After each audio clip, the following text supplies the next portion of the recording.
heard my mother calling relatives and friends one by one on phone and telling the news in a sobbing voice. They will take out the ventilator today at around 3 p.m. You may come to see him before that. A week before that day, when he was taken to the hospital, my father was helping Grandpa to lie in the back seat of our car. I could not forget Grandpa's last unanswered reply when I, while trying to control my tears, asked my mother whether he would be all right.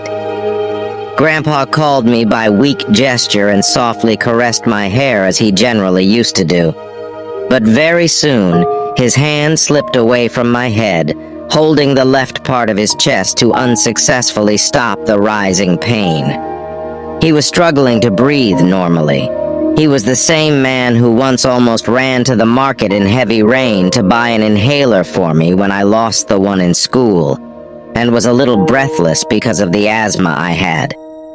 But when it came to him that day, I could not do much but just cried. My mother embraced me, saying Grandpa would come back soon. A night before that day, at the hospital's reception, my mother was consoling my distressed-looking father to accept destiny. It has to happen one day. I did not understand what it meant, but simply closed my eyes and prayed to God to let my grandpa be well soon. My grandpa once told me that prayers from children are pure, and they surely reach God. But it did not happen, perhaps. That day we reached the hospital at 1 p.m. We went inside. Security at reception did not stop me that day. I was following my mother, trying to meet her pace, climbing the stairs to ICU where Grandpa was admitted. A nurse guided us to a room. After a long week gap, I saw my grandpa, my best friend. Grandpa was sleeping peacefully on the hospital bed. There were many small TV and radio-alike boxes with tiny lights. A few boxes were making a beep-beep sound in rhythm.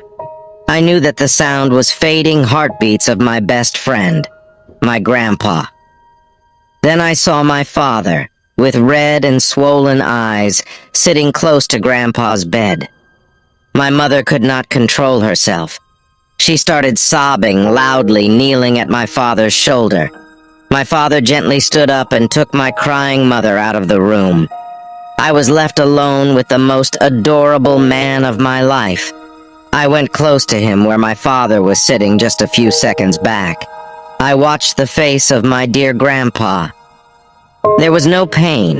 It was calm and composed.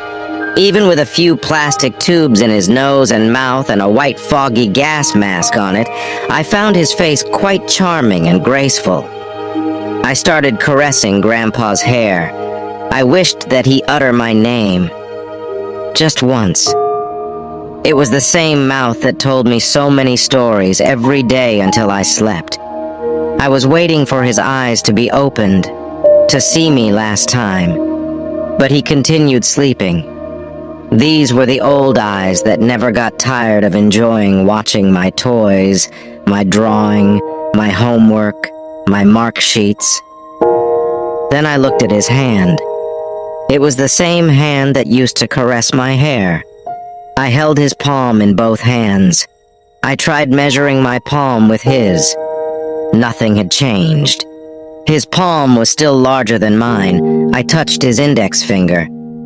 I held it last time. Holding it always assured me safe feeling in busy markets and crowded places.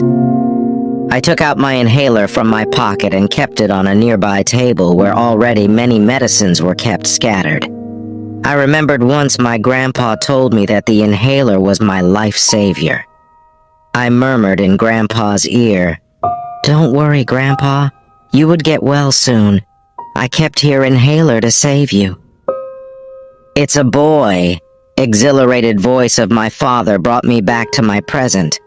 Today, 18 years later, on the same floor of the same hospital, I found my father rushing toward a nurse who was carrying a just-born baby. "What are you doing there? Come, look at him. He resembles ditto your grandpa," almost shouted my father in excessive excitement, carefully holding the baby in his arms. But I saw my grandpa in my father more than in my just-born son. A new cycle of life has started, to repeat itself once again.